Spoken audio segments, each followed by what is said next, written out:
I jumped ship. But I watched Steelers Broncos because there's no way that game wasn't going to be close with Peyton Manning being as old.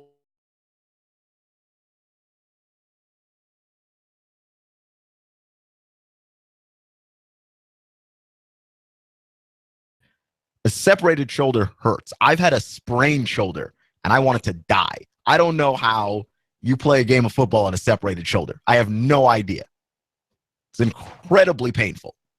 But he played and he looked good for what it's worth. I mean, the offense didn't do him any favors, especially the running game.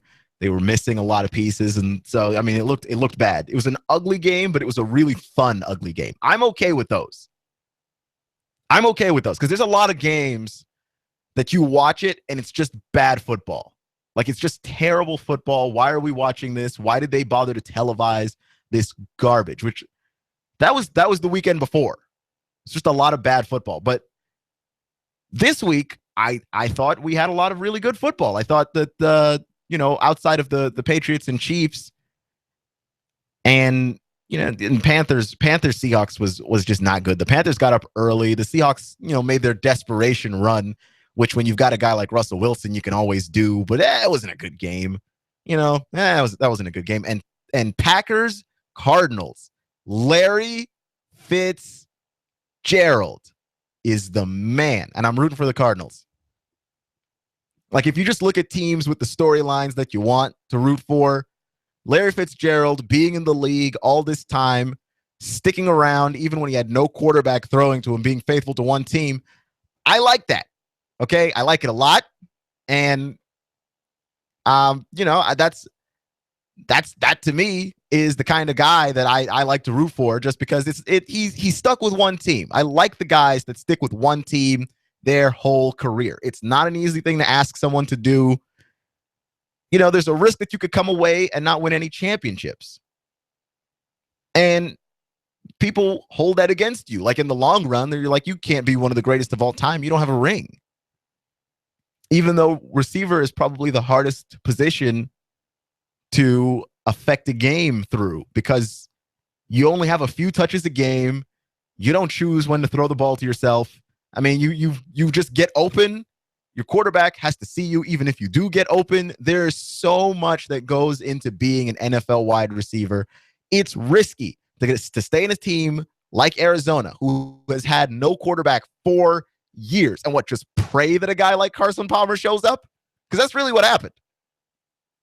You just hang out in Arizona with no quarterback, with Ryan Lindley and Kevin Cobb and all of the roughage that's passed through that city at the quarterback position, and just keep catching the ball from scrubs, basically, or trying to. And then you get a good quarterback. You've gotten a chance to affect a game and to win things. And the drama that was in that Packers-Cardinals game. It was a tense defensive battle for most of the game. And then at the end of the game, Aaron Rodgers started to loosen up, letting her rip. And that Hail Mary to force the game, send it into overtime, unbelievable. The body control from Aaron Rodgers, the arm strength. Like, you just saw everything that makes him the best quarterback in the league right now in just one play. But Larry Fitzgerald in overtime. And I mean, it had to be him. It had to be him.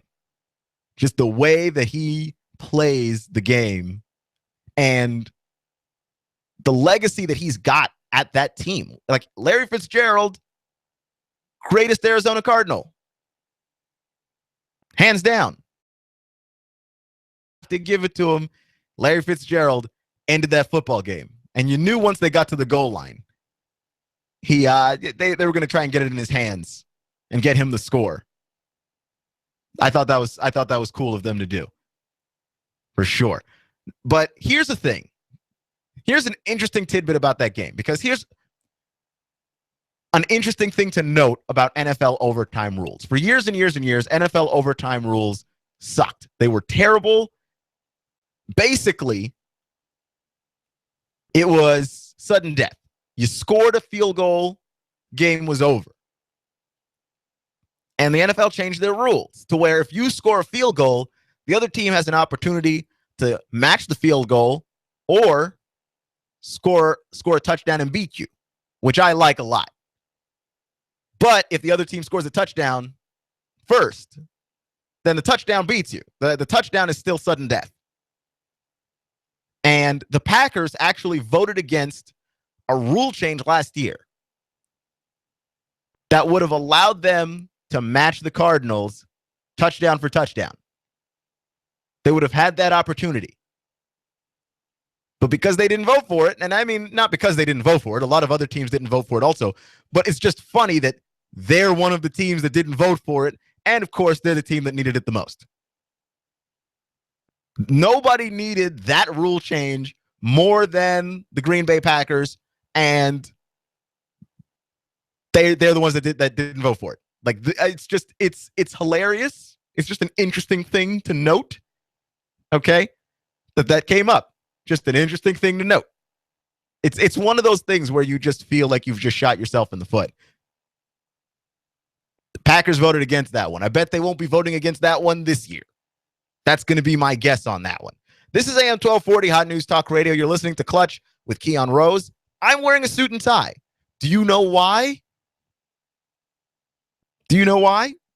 Ask us on Facebook. Ask us on Twitter. I've got answers, people. I've got answers. Check us out. Hot News Talk Radio. Search us on Twitter, Facebook, YouTube. We leave comments. I got a lot of interesting comparisons because, you know, every time you get to this time of year, the NFC Championship game, the AFC Championship game, and you're getting close to the Super Bowl, all of these weird stats and numbers just start surfacing. You know, it's like an infection. It just spreads. Just people just start pulling numbers just out of nowhere. Why? They just do. You just got numbers and facts, and I love it. Okay, I'm a giant nerd. This is my Christmas. Okay, your Christmas is actual Christmas. My Christmas is football Christmas, and in football Christmas, the 12 days of football Christmas, you know, your true love gave to me just a box of random football facts. And one thing that I just found wildly interesting, and I'm shocked that this has never happened before. Carson Palmer and the Arizona Cardinals will be playing Cam Newton and the Carolina Panthers in the NFC Championship game. And this is the first time the two Heisman Trophy winners will have gone head-to-head. That's crazy to me. The two guys that were great at football in college got to the professional level, and it's never happened that they've played each other in a championship game for their conference. It's never happened. And how? How has that never happened? Well, it's a number of things, I guess. Here's the thing. You can be a great college player and not be a great professional. If you told me to choose a college quarterback to win a game that would save my life, if I choose the wrong guy, I'm dead. I'm choosing Tim Tebow in college. He is the greatest college football quarterback I have ever seen in my life. Okay? And it's easy to forget because of just how poorly everything went in the NFL for him and how the throwing motion ended up not really helping and all of those things. But Tim Tebow in college, running those schemes, if you give me Urban Meyer as the head coach, I want you to also give me Tim Tebow at quarterback. I will take Tim Tebow. And I'm winning that game, more than likely. Just an out-and-out fact. I'll take him. And if you don't give me Tebow, then give me RG3. Okay? I'll take him. That is not a problem at all. But for whatever reason, these skills, these tools that you have in college that are getting guys winning the Heisman are not translating into NFL success. So that's one reason why these quarterbacks aren't facing each other. Another reason is in college, it's really easy to overlook talented guys. Like really talented guys never get their real chance. For instance, Tom Brady.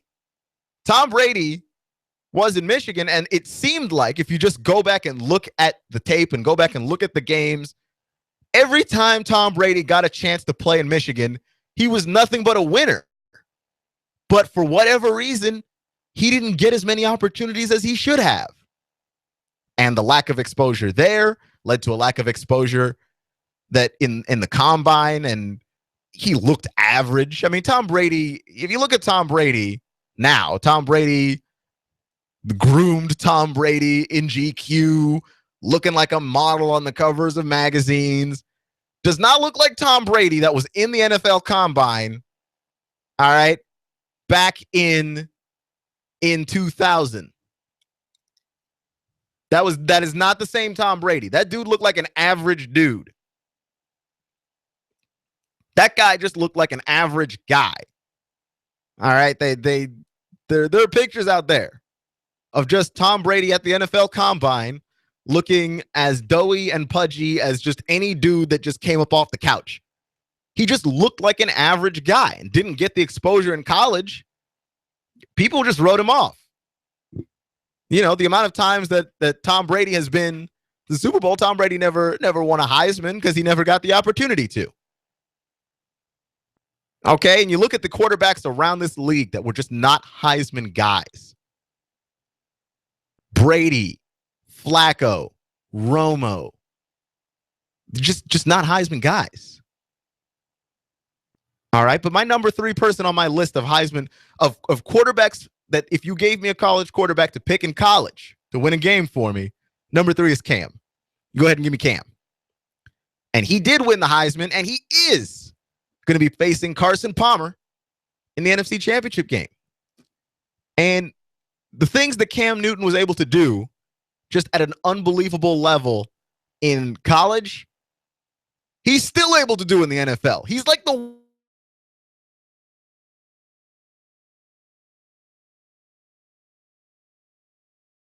you look at all these, thought the dual threat quarterback was the future of the league, and we were like, oh my goodness, what are you going to do to stop RG3 and Johnny Manziel and Colin Kaepernick?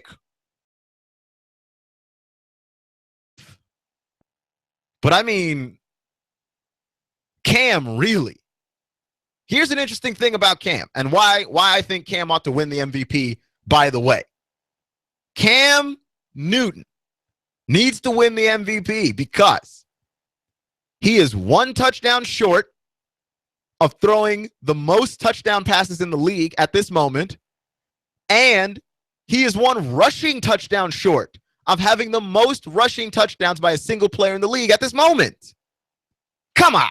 You got to give it to Cam. You got to give it to Cam. That is robbery if you don't give it to Cam Newton. I'm not having it. I'm not having it. You don't give that to Cam Newton, you are a lie, sir. You tell tales. That is, think about that. He is up there with most running backs and quarterbacks. He is that team's offense. I don't care what other numbers you throw out there. They are all irrelevant. He's got the wins. He's got the touchdowns passing. He's got the touchdowns rushing. Okay? That's it. That's all the information that I need to know. So Cam Newton is like the one guy who's able to be super effective at exactly what he did in college, in the NFL.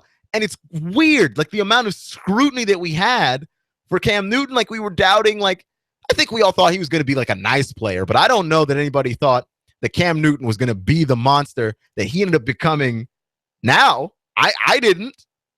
I certainly did not. And I've seen Bleacher Report articles and a lot of articles where people are just like, Cam Newton's going to be a bust. And they were just certain of it because we just thought either you were on, there was no middle ground here. You were either on the side that thought the dual threat quarterback was going to take over the league, which is where I was, or you thought this isn't going to work out. This is a gimmick.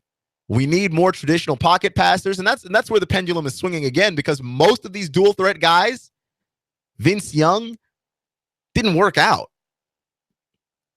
Which is nuts, because like a lot of traditional pocket passers don't work out as well. Like it's just, you've got to scheme well. You've got to build a team around a guy. If you're going to have a dual threat guy, build around the dual threat guy. Don't thrust him into a position where he's got to be a dual threat quarterback in a system that does not allow for his extra skill set. It doesn't make any sense, especially when the extra skill set is one that he is more proficient at than the first one. You should be a better passer, yeah, but if he's a great runner, you can use that. Cam Newton, at one point in the season, I think around week 10, wasn't completing passes at a higher rate than Colin Kaepernick was. But we were looking at Cap and going, oh, man, he looks awful. Well, yeah, he looked awful because he couldn't run. Cam was not completing passes at a higher percentage than Colin Kaepernick, but he was hitting bigger plays more consistently. Kaepernick wasn't doing that. And defenses looked like they had him tricked, looked like they had him confounded, looked like they had him confused. Didn't happen to Cam. Cam wasn't confused. Cam's just throwing to a couple of tin cans and Greg Olsen. I mean, that's all he's got. And so the running quarterback, which is perfect for winning the Heisman, right? Like if Trey Boykin had stayed on track this season, I don't think he would have beaten Derrick Henry to win the Heisman. But he fell off a little bit there at the end. I think that would have been a much closer race if he had stayed on track. He got injured. Okay, but that play style wins you the Heisman. It just does.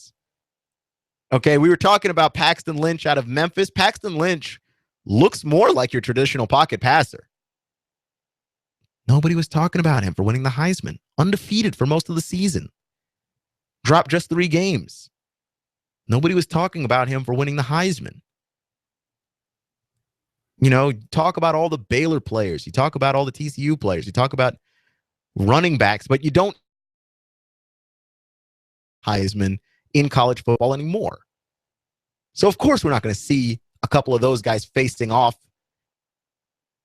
in the NFC Championship game or the AFC Championship game, like 2 Heisman Trophy winners. But it's still kind of unbelievable that that's never happened, especially at the quarterback position. But there's something about jumping from college to the NFL that's just not working. That is a hard position to draft and to evaluate talent in, to the point where you see a guy that's in the NFL and you're scratching your head and you're wondering, why can't he do the stuff that he was doing in college? Why can't Colt McCoy do the stuff that he was doing in college? Why can't Tim Tebow do the stuff that he was doing in college? It just makes you wonder. Even going all the way back. Go back to Tennessee's national title game. Why couldn't T. Martin do all the stuff that he was doing in college? It's just a hard position to evaluate. You get to the NFL, the game is moving much faster. And you've got to digest all of this information even before guys were leaving the pocket. That was a tough thing to do. This is AM 1240, Odd News Talk Radio. You're listening to Clutch with Keon Rose. I'm blowing everything up. We're starting over. I'm doing a new show. I want guys who push it to the middle of the table and go over the top. Take a risk, fail miserably. I'm right, and I'm not wrong, and I'll never back down. Conflict works. Allow it. It's The Herd with Colin Cowherd. Right here and everywhere. Noon Eastern. You give us 12 minutes and 40 seconds, we'll give you Chattanooga and the world. News Talk 1240.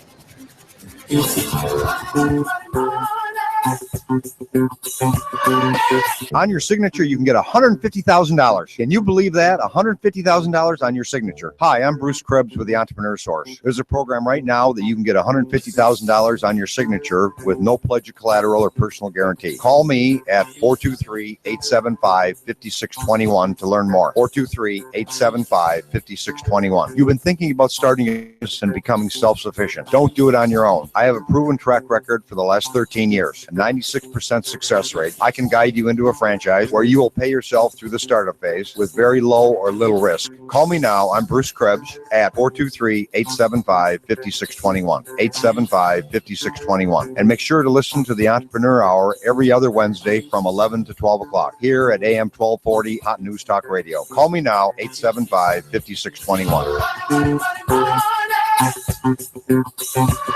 You need a place for your party or maybe a wedding reception for 100 or even more. Maybe you'd like to host a small trade show for your business and you need a very affordable venue. Are you looking for a place for your birthday gala or services to start up a church? Look no further than the Hidden Gem in Hickson. It's an overlooked, newly appointed reception hall right here in Hickson, Tennessee. Big space, small price. That's right, big space, small price. Call Mr. Chu and ask for a tour. 316-7388. That's 423-316-7388. He'll tell you a lot more about the venue. Rent this venue today. Just call 423-316-7388 and ask for Mr. Chu. While politicians debate climate change and taking our guns, they leave America vulnerable to disaster. You need to act now to keep your family safe and prepared. Do you have an emergency plan? Do you have long-term storage food? Do you have the skills and mindset to survive a disaster? If not, what are you waiting for? Call P5 Preparedness right now, 423-602-2175. Do you honestly think the government is going to help you? If you do, you are wrong, dead wrong. Don't get caught unprepared. Let the experts at P5 Preparedness get you ready for any emergency or disaster situation. Today, we offer a wide range of classes for the beginner on how to prepare, as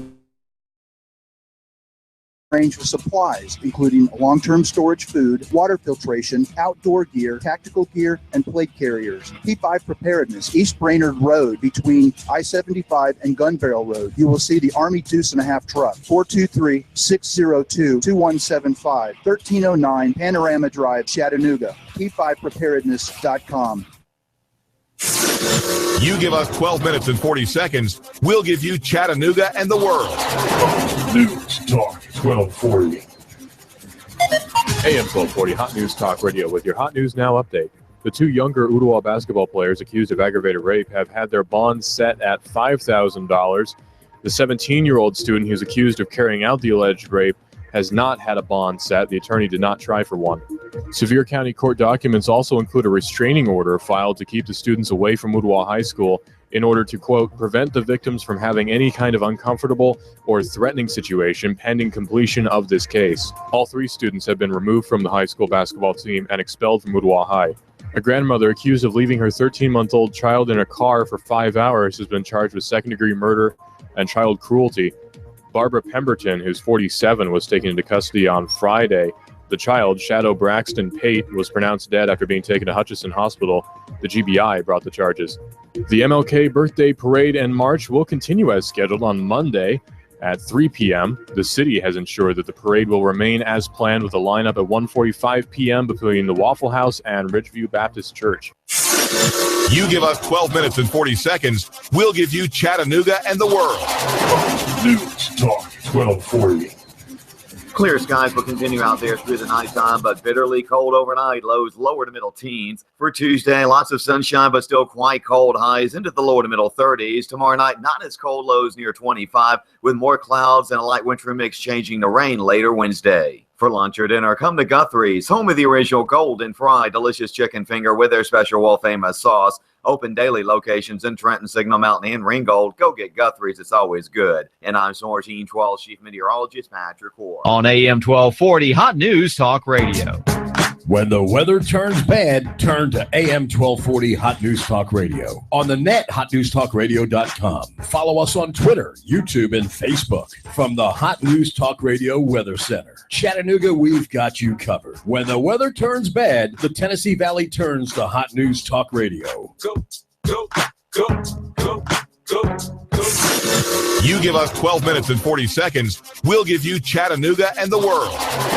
News Talk 1240.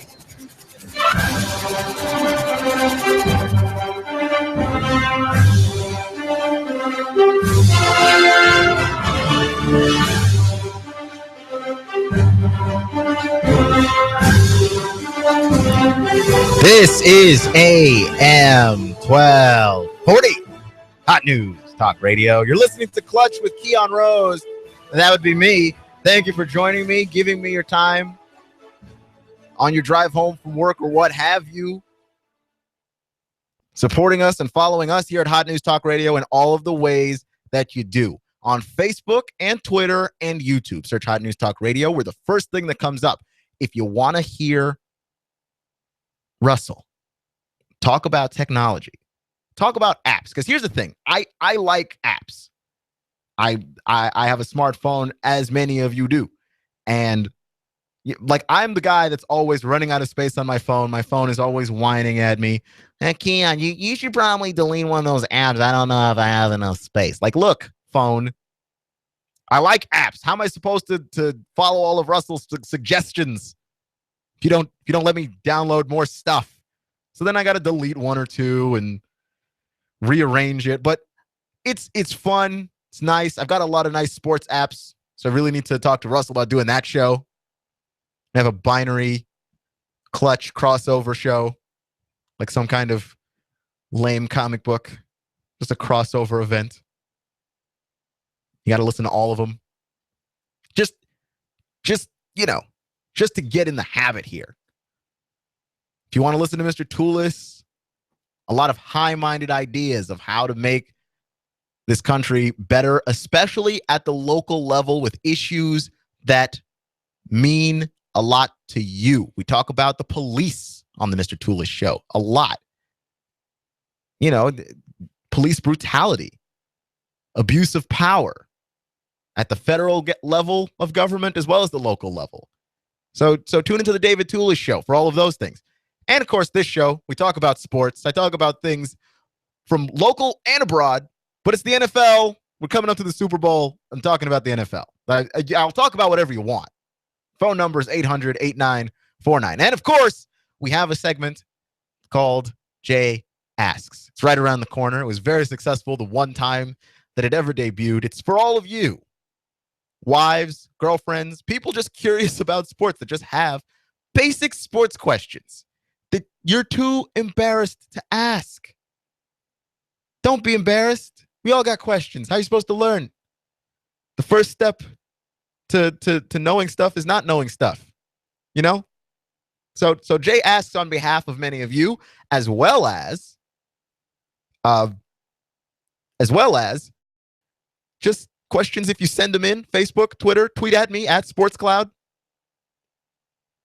Oh, we're good. All the shameless plugging is done. I have shamelessly plugged everything. All right, it's all out there. Back to sports, because I want to talk about the Tennessee Titans. They just hired.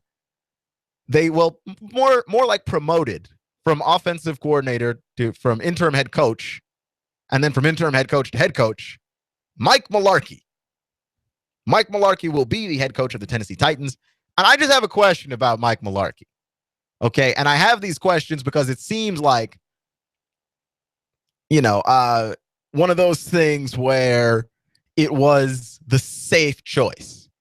And I believe in taking risks, in going out there and finding your guy for the Tennessee Titans. Are we really certain that Mike Mularkey's the guy?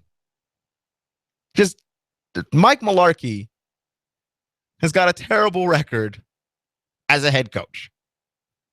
Okay, let me read some numbers here to you. Mike Mularkey is the second worst coach heading into a third job, which is to say that other head coaches who have headed to their third job, he is the second worst. And then Falcons fans remember Marion Campbell, 1987. Okay, and he had a previous head coaching job with Atlanta before. He had coached Philadelphia. He had a record of 23-48-1. Okay, that's a win percentage of 32.6%. So it's not good. It's not good what's happening there. He's the worst ever of coaches heading into their third job. He's got the worst record. But Mike Mularkey is second. He's right behind him. Okay, Mike Mularkey had a head coaching job in Buffalo, which went poorly. He had a head coaching job in Jacksonville, which went worse. His record is 16-32. That's 33.3 winning. And you just have to wonder. And other coaches on this list, by the way, Mike McCormick in Seattle, which is an era that people would just really love to forget, and Norv Turner in San Diego. Boy, would they like to forget that also. But Mike Mularkey, I don't know. Okay, he had a 2-7 record last year in Tennessee, and the 2 wins looked really promising. They had a bunch of losses that were really close to. And you'll want to give Mike Mularkey the benefit of the doubt there. The thing is, his 2 previous coaching jobs were Buffalo and Jacksonville. These places didn't have any talent, okay? There's no talent there. Dude is coaching J.P. Lossman in Buffalo, and I don't even know who in Jacksonville because I don't watch Jacksonville football until this season. I like Bortles a lot. But before this, I wasn't watching Jacksonville football. Get that out of my face. I just have a legitimate question. Are we certain that Mike Mularkey is our guy? Maybe he just bad luck, right? You're coaching in Buffalo, you're coaching in Jacksonville. Like, what else are you supposed to do? Because winning is not one of those things that we expect out of those teams.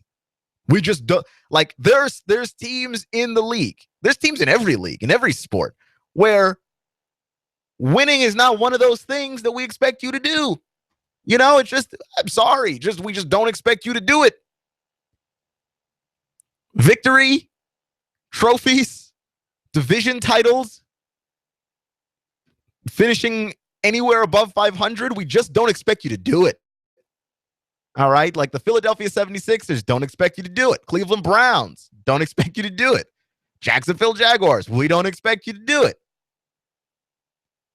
Up until very recently, the Houston Astros didn't expect you to do it, okay? It's just some teams, we don't expect winning out of you. So, you look at Mike Mularkey's record and you're like, okay, on one hand, 16 and what was it, 32? Pretty awful. On the other hand, who were you coaching? And why? That just seems like an exercise in futility to me. And so now you're here in Tennessee. Tennessee doesn't exactly have the recent history of winning either. But you've got Marcus Mariota. He's the future. You've got talent on the defensive side of the ball. You've brought in wide receivers to try and beef up this passing game. And hopefully in the offseason, you continue to bring in more. But are we certain that Mike Mularkey is the guy? I just don't see it in him. I could be wrong about that one, right? Like I just don't see it. I just do not. I'm trying to wrap my mind around it, and there were guys out there available. I would say take a risk. You interviewed Kevin Sumlin, sure, to fulfill the Rooney Rule, but what if you actually hired the guy? Okay, as far as what he's been able to do in college with his offenses, they're exciting, they're dynamic, and they can score a lot of points. Oh, do you have a guy who's exciting, dynamic, scored a lot of points in college? Oh, Marcus Mariota. That's right. Marcus Mariota is an even better version of Johnny Manziel. He's bigger. He's got a strong arm. He's fast. He reads defenses. He goes through progressions. I like Marcus Mariota a lot. If you imagine getting a college spread coach to bring that stuff to the NFL, why not? From what I understand, the Titans didn't even look in the direction of a Chip Kelly, which I don't know. That seemed like a no-brainer to me. Coach Mariota in college. We're sticking with Mularkey? Are we really sticking with Mike Mularkey? That's really where we're going with this? Like that we're serious? Okay. I'm not, far be it from me to doubt the great minds over in the Tennessee Titans organization. But it seems to me as though Mike Mularkey with a 16-32 record might not be the guy.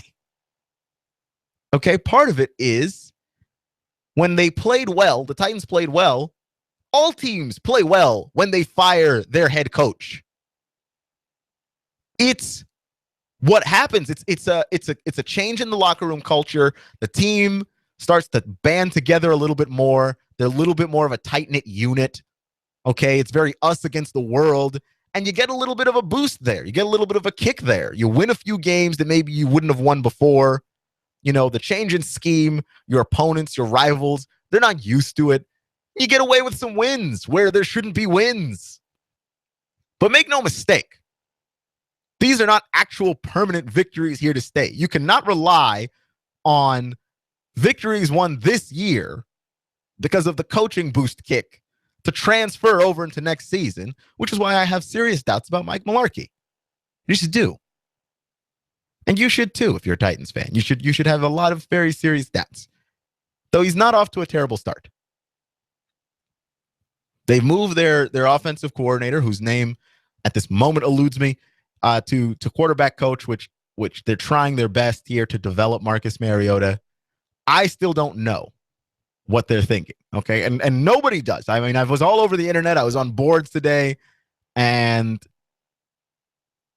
I don't understand. Maybe, again, the big minds see something that I do not see. But overall, Mike Mularkey, that's a pass to me. This is AM 1240, Hot News Talk Radio. You're listening to Clutch with Keon Rose. And I want to take a few seconds here to talk about Peyton Manning, Tennessee's native son. He played pretty well in that game this weekend, and there were a lot of people reviewing tape and watching that game. Peyton Manning threw some passes that got dropped, some catchable balls that just got dropped. 9 drop passes in that game. You know, and so here's Peyton Manning, this legacy story. Peyton Manning and Tom Brady, one of the greatest rivalries in sports outside of Larry Bird and Magic Johnson. It's coming full circle. Tom Brady's first ever game was against Peyton Manning's Colts. This might be Peyton Manning's last ever game against Tom Brady. It's crazy. This stuff, and again, this is just random facts and stats and numbers from this time of the year. This stuff just writes itself. It's just every time, it just seems like this is just weird storybook stuff. Just bizarre. You know, Charles Woodson gets his first NFL start against the Kansas City Chiefs so many years ago, and then his final NFL start against the Kansas City Chiefs. It's amazing. Again, stuff just writes itself, man. Stuff just writes itself. I can't believe most of that stuff. But yeah, Peyton Manning, he is the guy that just seems not to die. He's like the Terminator. I have the thing about Peyton Manning, which is that his arm strength is weak, but his mind is still there. And you can almost see him try and make the throws that he would normally make. And he's not backing down. So we're going to see Peyton Manning, Tom Brady, Patriots. That's next Sunday. And I'm interested in that one. I'm going to have to find a way to watch that one no matter what happens. But before we go any further, finally, the segment that we have all been waiting for, the main event. Jay asks. My girlfriend Jay has arrived. So she's got a series of questions to ask me on behalf of wives and girlfriends and people who just don't follow sports everywhere, and I try and explain it like to a normal person. Well, that's debatable. I said try. Well, the normal person's what I'm going for. Oh, well, you know. So, okay, I guess I might as well just jump into it. So I've been wondering, I've had like a ton of questions to ask you because I'm super lost. We've been watching a lot of football and like, yay football. Well, you know, you don't sound as excited, but sure. Oh boy. I'm assuming it's made out of used to be leftovers from your bacon and eggs. Used to be made out of pigskin, and now it's made out of like a synthetic leather thing. But we still call it the pigskin because just the history. Because tradition. Because tradition. Okay. Which, you know, we came from a wedding, so I'm learning a lot about just tradition too, because This is like the second wedding I've ever been to in my life. And I was just like, people do that? Now that's something I can talk about. Right. Which, Clutch with Keon Rose. Hot News Talk Radio presents Wedding Talk. That sounds really great. No, we're going to talk about sports. I know, like just 12 people just changed the station. Right. But yeah, so you had some questions for me. I do. Okay. So here's my first question. AFC, NFC. Like, from what I can tell, like the AFC used to be, well, break down the AFC, NFC thing for me. I understand that they're like divisions. Are they divisions? Is that right? They're conferences. So just like in the NBA, there's the Eastern Conference and the Western Conference. Cool, I didn't know that. I'm pretty sure you did. Did I? I knew that. I feel like you've known that one. I'm going to give you credit for that one. I do. Regardless. Like, are we talking about conferences? Like, how like they have like Comic-Con, convention, conference? Like No. Just more that collection of teams. In the NBA would be those teams play in the East, these teams play in the West. But in the NFL, the AFC and NFC division, that separation of teams is literally just the fact that the AFC used to be the NFL's rival league, the American Football League. Oh, so it's the AFL. It was the AFL. And then they would play their own seasons. And then to see who was better, they would play in one last bowl game, the Super Bowl. And when the leagues merged, then they just divided their names as the conferences. So the AFL, all of the teams in the AFC used to be AFL teams when it was its own league. So the A teams. Basically. Not necessarily, although some might debate, not necessarily like indicative of their ability so much as they were divided by their location in the region. Well, no. Just that they used to literally just that they used to be in the American Football League. Okay. That's it. So they're sorry, go ahead. I apologize. No, you're good. Okay, so the American Football League, all right, transitioned into the AFC, which again stands for what? American Football Conference. And the NFC is the National Football Conference. So are there teams that aren't from America in the NFL? No, but they're working on that. So the national is just the nation of America. Yes. But the American... if there was a team that was not from America, they could still be in the NFC. That name is also pretty much just tradition now. Interesting. Yeah. Okay. So when we talk about like the NFL, do the AFC and the NFC all fit under the NFL? Yes. Because when the two leagues merged, the NFL was the bigger of the two, so it just kept its name. Okay. But then the two conferences, the NFC were all the teams that were in the original NFL, and the AFC were all the teams that were in the AFL. So now, is it still the same original teams, or is it now more divided by where you are? It's still kind of the same original teams. They've added some teams since, and so they just add, like, if the team is added to the NFC, the next time they add a team, they'll add one to the AFC to make it even. So yeah. Wasn't it like California or somebody who was trying to start up a new team? Or some team was moving back to their original state?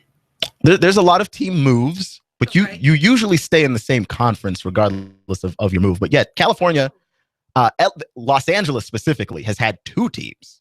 And they're trying to get two teams again, which is hilarious. But they had two teams. At one point, they were the Los Angeles Raiders, and the Raiders moved out of LA to Oakland. Oakland. To Oakland. If they moved to Ocoee, that'd be kind of cool. I don't know how that would work.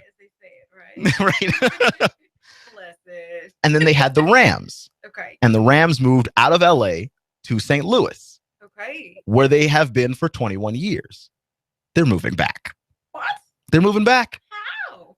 Well, because the owner basically makes agreements with the politicians in the city to help them build a stadium and all of those things. If the owner doesn't like what the city's doing, if the city won't help them, they can move to another city. They need all the other owners in the league to vote and agree that they can move. For continuity, you don't want a team just moving every time they feel like it. But So I heard on the radio while we were driving down the 101 freeway this holiday that they were dropping like millions from the city, millions from the conference, millions from the owners. Like, I don't know all the numbers off the top of my head because, of course, that's why I'm here. But it was a lot of money to build another stadium. Stadiums are highly expensive. Now, what this owner is doing is probably like the first time I've ever seen it. He's paying for this move himself, basically out of his own out of his own pocket, which is crazy because most owners bamboozle the city into helping them pay, and then they tell them, "Oh, you're going to get a large economic benefit from having the team here," and all of those things. And of course, it's only kind of true. It really isn't that true, but that's a different conversation for another day. But yeah, it costs a lot of money, and that's the reason why the owners will try and get the city to help them pay for the stadium. Okay, Mm-hmm. That makes a lot more sense. Because I mean, I would assume that it would bring a lot of economic. It does. We went to DC last year, and we were walking around, and I saw a lot of hockey fans just walking around, and they're going to all the different restaurants around outside because they were there for the game, and then afterwards, you just kind of go eat. Go on out to the town. Yeah, so that's what he's hoping for. Charging arms, legs, and small children for a parking spot. Oh, parking in DC is something else. That is something else. I don't know if I'll be going to many games there, even though I'm a DC sports fan. That's hard. I look at that and go. I have a quick question for you because I know we're probably coming up on time. Yep. Speaking of time, if you can tell me a little bit about overtime, like how that works in a football game. Okay, actually, I was just talking about this a little bit before. Okay. Overtime, basically. Yeah, I heard you. Haha! That's what it was. She was listening to me on the TuneIn Radio app from Hot News Talk Radio. But I pulled it up and I streamed it directly. Streamed it live. Hot News Talk Radio. .com. There you go. But overtime in the NFL, we've got like a minute in this show, so this is wonderful. Overtime in the NFL works like this. If you score a field goal, the other team gets to try and kick a field goal to answer you, or they can score a touchdown and beat you. But if you score a touchdown first, the game's over. So we've both tied. Mm-hmm. Time is up. You're in a new overtime period. Yes. A fifth quarter, as it were. So it's like 14 minutes, 15 minutes? 15 minutes. But the first team to make a point, unless it's a kick. Yeah, if it's a kick, then the other team will get the ball with an opportunity to either tie you with a kick or score a touchdown to beat you. So first touchdown wins. But first field goal gives the other team a chance to try. Damn, but what if we both get field goals? We just keep going back and forth. Well, then once we both kick field goals, next person to score wins. So if you score a field goal next, like if you score a field goal, then I score a field goal, then you get the ball back and you score a field goal, game's over. Yeah. Interesting. And that's that. Great. Look at that. I managed to explain that in under a minute. Wow. You all don't know about my sports clock troubles. You have no idea. This is AM 1240 Hot News Talk Radio. You've been listening to Clutch with Keon Rose. Again, thank you so much for all the time that you've given just listening to the show and supporting us on Facebook, Twitter, and YouTube. Search Hot News Talk Radio. I will see you all in 24 hours.